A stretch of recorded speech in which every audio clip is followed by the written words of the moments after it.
ధ్యాయేత్ పద్మాసనస్థాం వికసితవదనాం పద్మపత్రాయతాక్షీం హేమాభాం పీతవస్త్రాం కర్కలదల సద్దేమ పద్మాం వరాంగీం సర్వాలంకారయుక్తాం సకలమభేదాం భక్తరం రాం భవానీం శ్రీవిద్యాం శాంతమూర్తిం సకల సురనుతాం సర్వసంపత్ప్రదాత్రీం. శ్రీ గజవాడ కనకదుర్గాదేవ్యై నమ. శ్రీ దుర్గామల్లీశ్వరాభ్యాం నమ. మనము సాధనలు చేస్తూ ఉంటారు ప్రతి ఒక్కళ్ళు కూడా.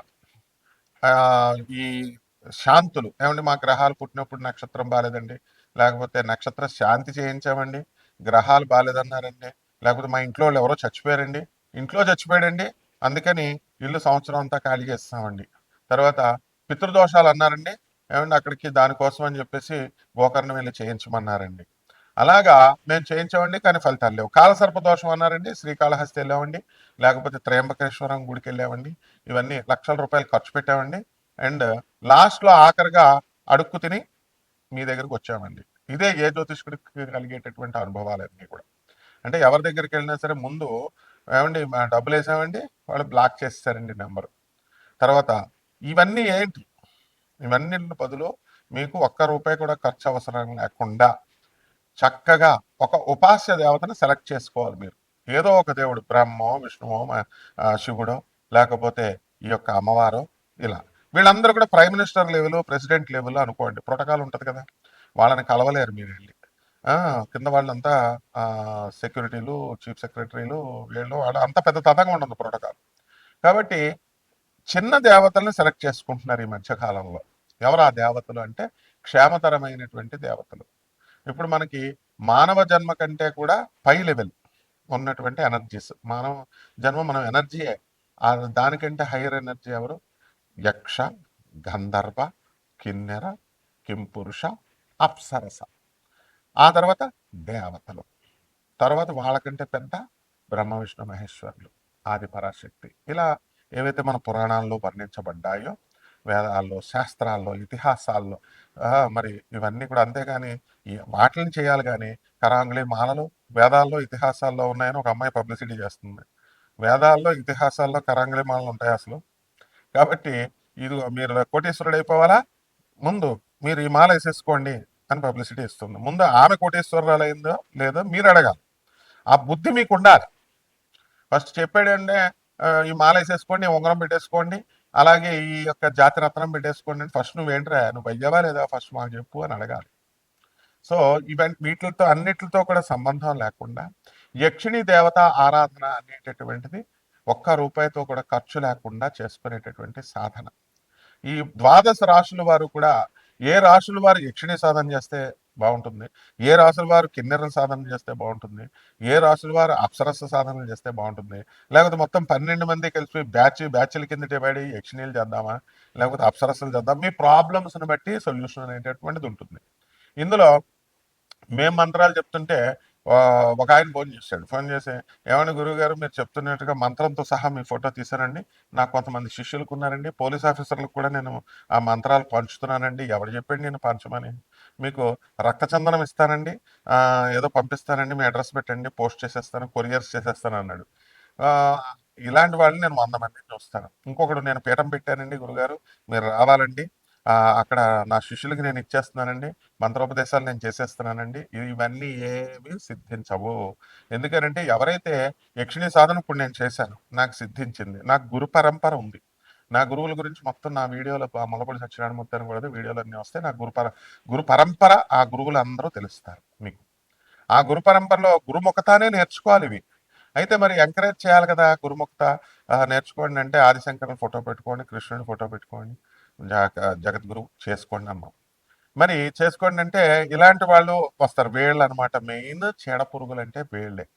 ఎంతవరకు ఆ కొరియర్ వచ్చింది లేదు, రక్తచందనం లేదు, మొత్తం 63 క్షేత్రాల నదుల నీళ్ళంటే అన్నాడు. ఒక క్షేత్రం నీళ్ళు కూడా ఉండవు. సో ముందు ఇవన్నీ భ్రమల నుంచి బయటపడేసేది యక్షిణి. ఎందుకంటే యక్షిణి దేవత భ్రమలకే భ్రమ, మాయలకే మాయ, కామరూపి ఆమె.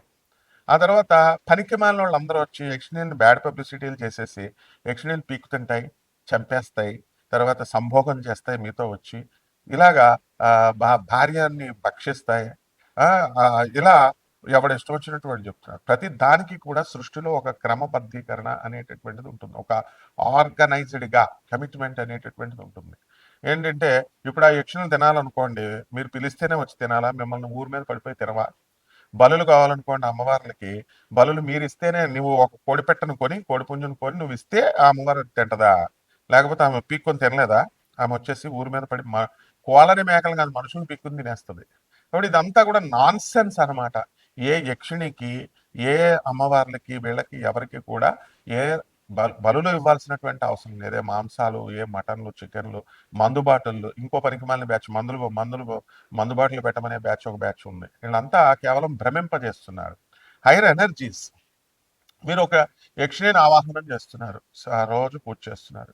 రోజు పూజ చేస్తున్నప్పుడు ఆ యక్షిణి ఏం చేస్తుంది? మీరు అడిగిన నేను చేసి పెడతానంటుంది. It's like business. ఇప్పుడు మీరు ప్రపంచంలో ప్రతిదీ బిజినెస్సే. భార్య భర్తకి వంటలు చేసి పెడుతుంది, భర్త డబ్బులు తెచ్చి పెడుతున్నాడు, దానికి నిమిత్తం జీవితాంతం పోషించడానికి కట్నం తీసుకుంటున్నాడు. బిజినెస్.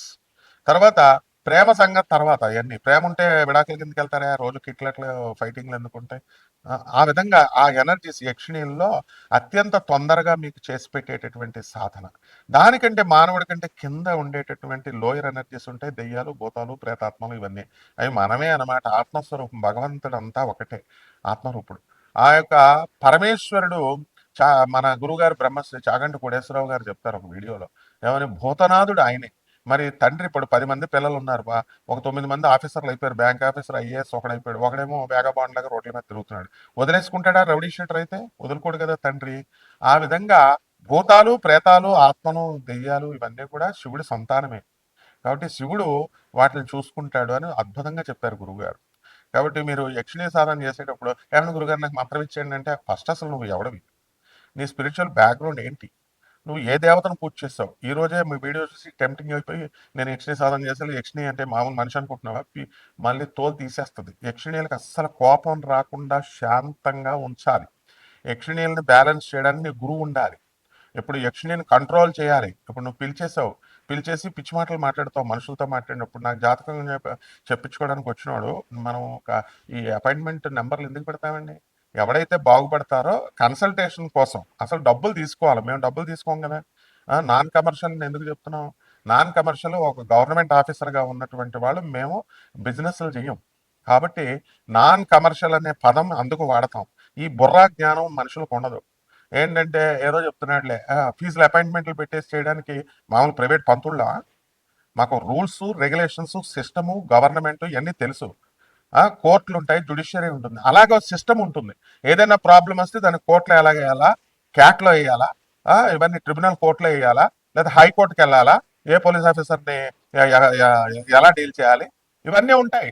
ఇవేం లేకుండా ఊరికే ఫోన్ కొట్టేసి అపాయింట్మెంట్ ఏమన్నా గురుగారు యక్షిణి సాధన చేసేస్తారండి నాకు సలహాలు ఇవ్వడానికి ఆడెవడో పనికిమాలని నా కొడుకు పెడుతున్నాడు. యక్షిణి దుర్గా యక్షిణి కాదండి. ఏ పురాణంలో చెప్పబడింది? గొట్టంగాడికి నీకు చెప్పడానిక నేను, నువ్వు ఏ పురాణంలో ఉందానికి చెప్పడానికి? దుర్గాదేవి కాళరాత్రి రూపంలో యక్షిణి రూపంలో ఉంటుంది. యక్షస్వరూపాయ జటాధరాయ అంటే మన శివుడు కూడా నాగేంద్రహారాయ త్రిలోచనాయలో చదువుకో. యక్షస్వరూపాయ జటాధరాయ యక్షుడు రూపంలో ఉంటుంది. ఆ తర్వాత రెండవది ఏమిటంటే కుబేరుడు యక్షుడు, యక్షులకు రాజు. కుబేరుడు వచ్చి పీకు తింటాడా? ఎక్కడన్నా చరిత్రలో ఉందా? కుబేరుడు బుద్ధి జ్ఞానం లేనటువంటి యూట్యూబ్ లో చెప్పే దొంగ పండితులు కుబేరుడు యక్షుడా కాదా, యక్షరాజా కాదా యక్షులందరికీ? ఆయన ఎప్పుడన్నా ఎవరినన్నా పురాణంలో ఎక్కడన్నా తినేశాడా? చెప్పండి. రావణాసురుడు పులస్త్య బ్రహ్మ మానవుడు, రాక్షసులు తినేస్తారు. రావణాసురుడు ఎవరన్నా పిక్కుని తిన్నట్టు బకాసురుడిలాగా ఎవరన్నా మనిషిని అన్నది ఉందా? అంటే రాక్షసుల్లో కూడా కేటగిరీస్ ఉంటాయి. ఇదంతా ఉపాసన నేర్చుకోవాలి, దీని గురు పరంపర అవసరం. అంతేగాని మేమిస్తే మంత్రాలు మీరు అమ్ముకొని బిజినెస్లు చేసుకోవడానికో, లేకపోతే మీరు ఉపదేశాలు చేయడానికి తీసుకున్న గొట్టంగాడివి, ఇచ్చే గొట్టంగాడివి, ఇద్దరిని రెండు పీకు తినిపారు దొబ్బుతాయి అనమాట. సాధనలు చేసేటప్పుడు ఎప్పుడూ కూడా గురుముఖత అందుకు అవసరం అంటారు. గురువు అనేటటువంటి వాడు, ఇప్పుడు మాకు బెజవాడ కనకదుర్గమ్మ తల్లి మేము పిలిస్తే వస్తుంది. ఎస్, అవును, నేను దత్తాత్రేయుడి చెల్లెల్ని, నేను దత్తాత్రేయుడిని అక్కడని ఒక ఆవిడ, లేకపోతే మాకు నిజంగానే పూనకాలు వచ్చేస్తున్నాయి, లేకపోతే అమ్మవారు నాతో మాట్లాడేస్తుంది, చాటింగ్ చేసేస్తున్నాం, ఇలా పరికమాలని అనుకున్నారా ఏంటి? ఉపాసన మంత్ర తంత్ర శాస్త్రాలు. అక్షరమాల అక్షరమాలం కృతే ఐం బదబద వాగ్వాదిన్యై స్వాహ, మాం గృహాణ గృహాణ ఐం బదబద వాగ్వాదిన్యై స్వాహ. వృశ్చిక రాశి. ఈ వృశ్చిక రాశి వారికి అందరికీ కూడా అర్ధాష్టమ రాహువు, పంచమ శని, అష్టమ గురు గ్రహాలన్నీ కూడా బంధించేసినాయి. అయినప్పటికీ కూడా రవి, బుధ, కుజ, శుక్ర గ్రహాలన్నీ మకర రాశిలోకి వచ్చినటువంటి కారణంగా మీకు బ్రాహ్మణోపాసన అంటే మీ యొక్క హైయర్ ఎనర్జీస్ని మీరు పూజ చేసుకోవాల్సినటువంటి అవసరం ఉంది. ఈ యక్షిణీలు, గంధర్వులు, కిన్నెర్లు, కింపురుషులు ఇవన్నీ మానవుడి కంటే హైయర్ ఎనర్జీస్. డైరెక్ట్ మనం శివుడిని పెట్టేసుకుంటాం, కృష్ణుని వెంకటేశ్వర స్వామిని పెట్టేసుకుంటాం, లేవన్నా మన అస్టింట్ల మన మాట వినడానికి ఆదిపరాశక్తి దుర్గమ్మ నా ఒంటి మీదకి వచ్చేంత ఏం కుదరవు అండి. దమ్ముంటే యక్షిణి సాధన చేయండి. అటువంటి పూనకాలు వచ్చేవాళ్ళు వీళ్ళందరికీ చెప్పుద్ది, యక్షిణి వచ్చే ఆన్సర్ చెప్పుద్ది. కాబట్టి ఈ యొక్క వృశ్చిక రాశి వారికి అందరికీ కూడా అప్పుల బాధలన్నీ కూడా చాలా అధికంగా ఉన్నాయి. ఇవన్నీ కూడా పోతాయి. ఆర్థికంగా వీళ్ళకి ఇంప్రూవ్మెంట్ అనేటటువంటిది కనబడుతుంది. అండ్ వీళ్ళంతా కూడా కన్ఫ్యూజన్ లో వెళ్ళిపోయారు వృశ్చిక రాశి వాళ్ళు. అండ్ మైండ్ స్టెబిలిటీ అనేటటువంటిది అస్సలు లేదనమాట. ఈ యొక్క కాంబినేషన్, ఈ ప్లానెట్స్ కాంబినేషన్ వల్ల ఆదాయాలు పెరిగినప్పటికీ కూడా మీ వల్ల మీ పిల్లల్ని హాస్టల్స్ లో వేసేసుకోవడం, మీరు ఎవరి ఇష్టం వచ్చినట్టు వాళ్ళతో స్నేహాలు చేయడము, ఈ రకంగా మంచి చేసేటటువంటి వాళ్ళని వదిలేసి చెడ్డ వాళ్ళని పట్టుకోవడం, వాళ్ళతో తిరగడం, వాళ్ళతో మాట్లాడుకోవడం ఇలాంటివన్నీ కూడా చేస్తూ ఉంటారు. కాబట్టి ఈ రాశి వారికి అంతగా గురుబలం ఎప్పటికే అయితే లేదో అప్పుడే డౌన్ అనమాట. ఎప్పుడైతే గురుబలం లేదో వాడికి అంత ఆస్తున్నా ఎంత డబ్బున్నా వాడి లైఫ్ ఇస్ జీరో అనమాట. కాబట్టి ఎందుకంటే విజ్ఞత ఉండదు. బుద్ధి లేకపోతే ఏమవుతాయి పనులు? ఏం జరగవు. కాబట్టి ఆ ఈ యొక్క క్రోధం అనేటటువంటిది బుద్ధిని వినశ్యతి, నాశనం చేస్తుంది. కాబట్టి క్రోధాన్ని కంట్రోల్లో ఉన్నవాళ్ళు మాత్రమే యక్షిణి సాధనలోకి రండి. 100% వృశ్చిక రాశికి అధిపతి అయినటువంటి కుజుడు దానికి ఈ యక్షిణీలకి అధిపతి కాబట్టి చక్కగా ఈ యొక్క సాధన మీకు బ్రహ్మాండంగా చేస్తుంది. సుదీర్ఘమైనటువంటి సాధన చేయాల్సినటువంటి అవసరం లేదు. కేవలం 7 రోజులు, 21 రోజులు, 11 రోజులు, 41 రోజుల్లో కొట్టుబడేస్తుంది. కాబట్టి అటువంటి ఈ యక్షిణి అమ్మవారిని చక్కగా మీరు ఓం యక్షిణ్యాయ నమః అంటూ మీరు పూజ చేసుకోండి. ఇంకా మనము ఈ యొక్క అమ్మవారికి క్రియాశీలకంగా మనకి రజోగుణంతో ఉన్నటువంటి బీజాలని సంపుటీకరణం చేసి మేము మంత్రం ఇవ్వడం అనేటటువంటిది జరుగుతుంది. పరిహారాల దగ్గరికి వచ్చేసరికి ఈ యొక్క గురుడికి గురు జపం చేసుకోండి, గురుస్తోత్రాలు చదవండి, గురువుకి లోంపావు శనగల్ని ఈ యొక్క పసుపు రంగు వస్త్రాన్ని ఇచ్చి పేద బ్రాహ్మణులకి గురువారం నాడు ఉదయం 7 గంటలకు దానం చేయండి. ఎప్పుడు కూడా బ్రాహ్మణుడికి దానం ఇవ్వాలి. అలాగే ఈ యొక్క మేడి చెట్టు దగ్గరికి వెళ్ళి గురుస్థానంలో కూర్చొని గురు చరిత్ర పారాయణ చేసుకొని మేడి చెట్టుకు పూజ చేసుకుంటూ తులసి చెట్టుకు చేసినట్టుగా ఈ రకంగా మీరు చేసినట్లయితేనే మీకు ఇది సిద్ధిస్తుంది. శుభమస్తు.